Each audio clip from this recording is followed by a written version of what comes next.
মই ৰীতা মোৰ অন্য এটা ভিডিঅ'লৈ আপোনালোকক স্বাগতম জনালোঁ। আজি এটা অতি সুন্দৰ ভিডিঅ' লৈ আপোনালোকৰ মাজত উপস্থিত হ'লোহি। চ' আমাৰ মনত যিটো প্ৰশ্ন উত্থাপিত হয় যে যেতিয়া আমাৰ জীৱনত আমি বহু কিছু দুখ পাবলগীয়া হয়, তেতিয়া আমি ভাবোঁ যে ভগৱানে ইমান বেয়াকৈ বা ইমান দুখজনক ভাগ্য এখন কিয় লিখিলে মোৰ বাবে।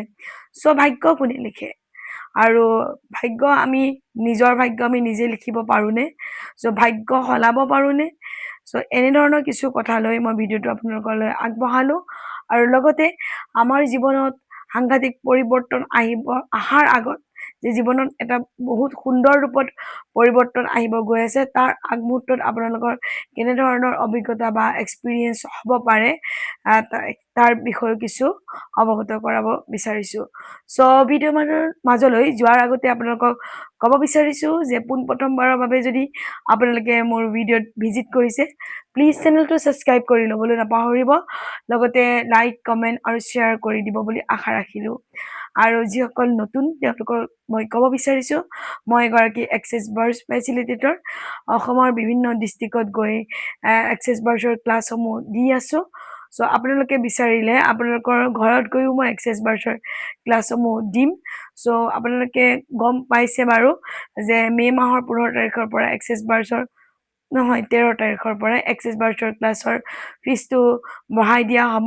চ' আপোনালোকে যিসকলে ল'ম বুলি ভাবি আছে অনতিপলমে যোগাযোগ কৰিব পাৰিব আৰু ক্লাছটো আগৰ ফিজতে ল'ব পাৰিব।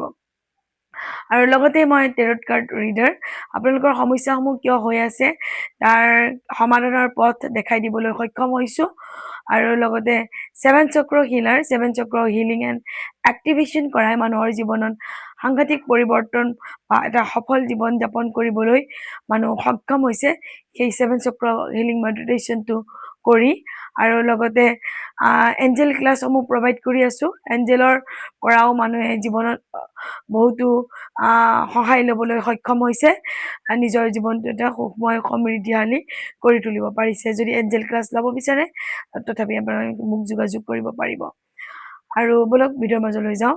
যেতিয়া আমাৰ জীৱনত কিছু সংঘাত দুখ পাবলগীয়া হয়, নিশ্চয় আমি তেনেকেই ভাবোঁ যে ভগৱানে বহুত বেয়াকেই মোৰ ভাগ্যখন লিখিলে। আচলতে ভগৱানে ভাগ্য নিলিখে, আমাৰ কৰ্মৰ দ্বাৰা আমি নিজেই ভাগ্য লিখোঁ।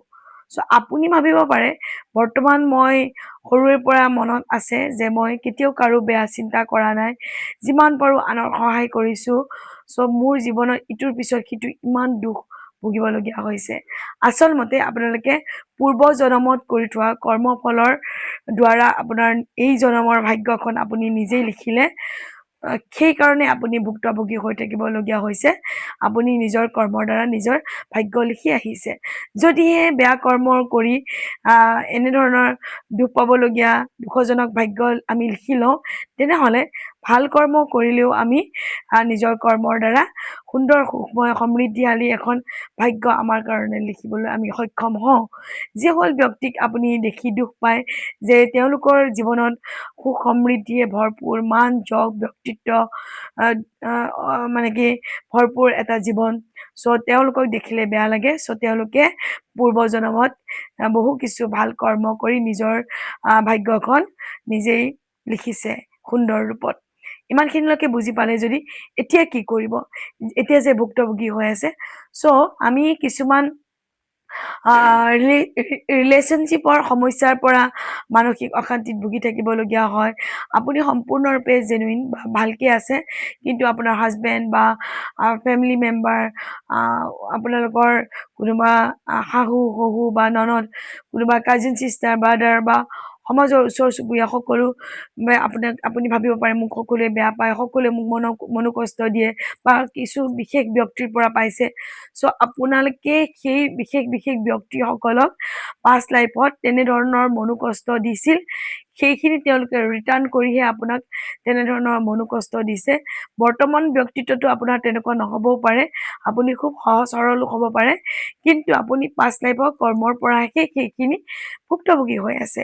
সেইকাৰণে আপুনি কি কৰিব লাগিব, তাৰ পৰা মুক্তি পাবলৈ হ'লে যি নিৰ্দিষ্ট ব্যক্তিৰ পৰা মনোকষ্ট আপুনি পাই আছে, সেই ব্যক্তিসকলক ফিজিকেল ফৰ্মত নহয়, কল্পনাৰ ভিজুৱেলাইজেশ্যন কৰি কল্পনা শক্তিৰে চকুকেইটা মুদি আপোনাৰ বহি ল'ব পাৰে আৰু তেওঁলোকক ফিল কৰিব পাৰে, তেওঁলোকৰ মুখমণ্ডল আপোনাৰ সন্মুখত বা তেওঁলোকক বহাই ল'ব পাৰে কল্পনাৰ শক্তিৰে, আৰু তেওঁলোকক ক্ষমা প্ৰাৰ্থনা কৰিব পাৰে, খুজিব পাৰে যে পাষ্ট লাইফত বা পূৰ্বজন্মত আপোনাক কি মনোকষ্ট দিছিলোঁ মোৰ মনত নাই, so' I am sorry, please forgive me, thank you and I love U.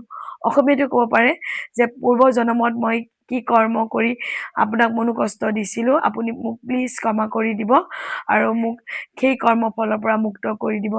আৰু এইদৰে এদিন ক'লে নহ'ব, আপুনি নন ষ্টপ এই প্ৰাৰ্থনাটো সেই নিৰ্দিষ্ট ব্যক্তিসকলৰ লগত কৰিবলৈ আৰম্ভ কৰক।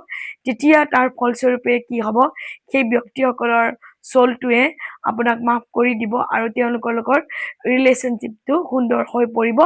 যদি সেই তেওঁলোকে লেনদেন হিচাপ নিকাচ কৰিবৰ কাৰণে আপোনাৰ লাইফলৈ আহিছিল, তেনেহ'লে তেওঁলোকে আপোনাৰ লাইফৰ পৰা ৰিলিজ হৈ গুচি যাব, আপোনাক আৰু কেতিয়াও অশান্তি নিদিয়ে, আপোনাৰ মতে আপুনি জীৱনটো জীয়াবলৈ সক্ষম হ'ব, যিকোনো এটা হৈ আপুনি উপকৃত হ'ব পাৰিব। লগতে ভিডিঅ'টো দীঘলীয়া হ'লেও চাব।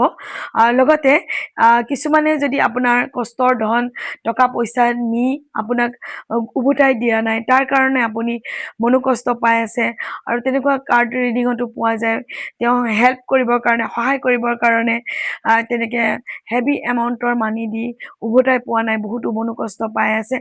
চ' সেই কেইজন ব্যক্তিয়ে তেনেকৈয়ে পইচাক লৈ পূৰ্বজন্মত তেনেকৈ প্ৰবঞ্চনা কৰিছিল, চ' তাৰ ভুক্তভোগী হে হৈ আছে। সেইকাৰণে তাৰ পৰা মুক্তি পাবৰ কাৰণে আমি সেই চলটোৰ লগত আমি হোপনপন কৰিব লাগিব যে আপোনাক চাগে মই এইদৰেই টকা পইচা আৰ্থিক সংক্ৰান্তত আপোনাক মনোকষ্ট দিছিলোঁ, বৰ্তমান আপুনি মোক এতিয়া এই মনোকষ্ট দি আছে, চ' মই পাহৰিলোঁ, মই তথাপিও আপোনাৰ ওচৰত ক্ষমা প্ৰাৰ্থনা বিচাৰিছোঁ যে ফোন কৰি বা ফিজিকেল ফৰ্মত ক'ব দিয়া নাই, চ' আপুনি কল্পনা কৰি সেই ব্যক্তিজনক ক'ব লাগিব যে আপোনাৰ ব্যক্তিৰ নাম অমুক, আপোনাৰ চলটোক মই প্ৰাৰ্থনা কৰিছোঁ, I am sorry, please forgive me, thank you and I love you. Daily আপুনি তেওঁৰ লগত যদি প্ৰাৰ্থনাটো কৰিব আৰম্ভ কৰে, হয়তো সেই ব্যক্তিজনে আপোনাক টকাখিনি ঘূৰাই দিবহি, নতুবা সেই ব্যক্তিজনৰ পৰা আপোনাৰ সেই কৰ্মফলৰ লেনদেন ক্লিনছ হৈ আপুনি মুক্তি পাব আৰু বেলেগ এটা ৰাস্তাৰেদি আপোনাৰ জীৱনলৈ সেই টকা ঘূৰি আহিব আৰু আপুনি সেই ইনচিডেণ্ট বা সেই ঘটনাটোৰ পৰা ওলাই আহিব পাৰিব, আৰু সেই কথাটো আপুনি পাহৰি পেলাই এটা সুখৰ জীৱন যাপন কৰিব পাৰিব। নহ'লে সেই ঘটনাটোৱে আপোনাক সুখ শান্তিত থাকিবলৈ নিদিব বা সেই টকাখিনিৰ চিন্তাত, সেইকাৰণে আপোনালোকে এই মাধ্যম অৱলম্বন কৰিব পাৰে। এইদৰে যি ক্ষেত্ৰতেই নহওক আপুনি এই হোপনপন প্ৰেয়াৰটো কৰি উপকৃত হ'ব পাৰিব।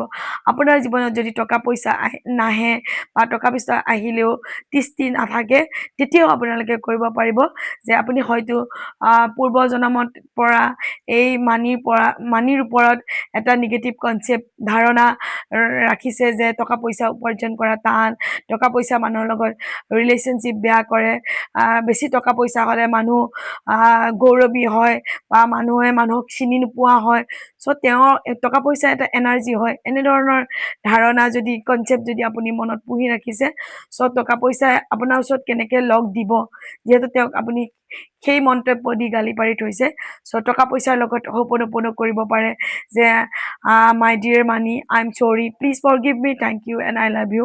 চ' আপুনি নন ষ্টপ যদি এই প্ৰেয়াৰটো টকা পইচাৰ লগতো কৰিবলৈ আৰম্ভ কৰে বা টকা পইচা হাতত লৈও চাইও যদি এনেকৈ ফৰগিভনেছ প্ৰেয়াৰটো কৰিব পাৰে, তেনেহ'লে অতি সুন্দৰ ফল পাবলৈ সক্ষম হ'ব। চ' এনি কাইণ্ড অফ চিটুৱেশ্যন আপোনালোকে এই প্ৰেয়াৰটো এপ্লাই কৰিব পাৰে। আৰু যদি ইমানখিনি গম পাইছে যে আমি নিজৰ কৰ্মৰ দ্বাৰা আমি নিজৰ ভাগ্য আমি লিখিব পাৰোঁ, চ' আজিৰ পৰা আপোনালোকে নিজৰ কৰ্ম চিন্তা প্ৰতিটো এক্টিভিটি ভাল কৰক আৰু সেই ফলখিনি এই জন্মত পাবলৈ সক্ষম হ'ব। লগতে সেই ভাল কৰ্ম ফলখিনি যদি আমি নেক্সট বাৰ্থ ল'বলগীয়া হয়, সেই ভাল কৰ্মৰ ফলখিনি লৈ এটা সুন্দৰ ভাগ্য জন্মৰ পৰাই লিখি এটা সুন্দৰ জীৱন যাপন কৰিবলৈ সক্ষম হ'ম নেক্সট বাৰ্থতো, মানে নেক্সট জন্মতো। চ' এই জন্মটো আমি বেষ্ট কৰিবৰ কাৰণে আমাৰ কৰ্মৰ ধৰ্ম আজিৰ পৰা ভাল হ'ব লাগিব, চিন্তা ভাল হ'ব লাগিব, আমি নিজৰ কৰ্মৰ দ্বাৰা আমি নিজৰ ভাগ্যখন আমি লিখিব পাৰোঁ। যদি সেইটোৱে সত্য হয় কিয়নো আমি ভাল কৰ্ম বা ভাল ৰাস্তাত আগবাঢ়ি নাযাওঁ বাৰু চ' এইদৰে আপোনালোকে নিজৰ জীৱনটো চাবলৈ বা অতিবাহিত কৰিবলৈ আগবাঢ়ক নিশ্চয় এটা সুন্দৰ সমৃদ্ধিশালী জীৱন যাপন কৰিবলৈ সক্ষম হ'ব আৰু ইমান দেৰি মোক ইমান সুন্দৰভাৱে শুনি থকাৰ বাবে আপোনালোকলৈ বহুত বহুত মোৰ পিনৰ পৰা গ্ৰেটিটিউড ধন্যবাদ thank you God bless you love you all bye by